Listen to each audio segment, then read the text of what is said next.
Magandang gabi mga katato. Dumating na yung mga in-order natin ng mga needle. May RS, may RM, at may M1. Yung RM pala hindi ko pa na-order kasi medyo mahirap hanapin. Meron naman pero medyo mahal.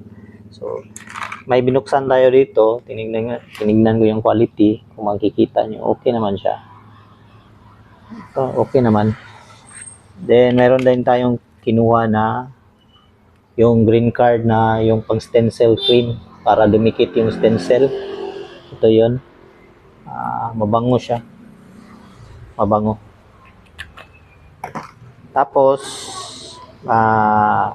for practice, okay na ito gagamitin natin yung mga sukat niya.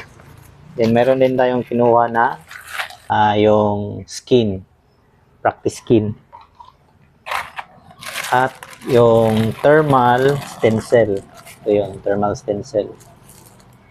Bali, may kasama dapat to na printer na thermal pero hindi pa dumating. So, tingnan natin. I-try natin pag dumating na. So, see you next time.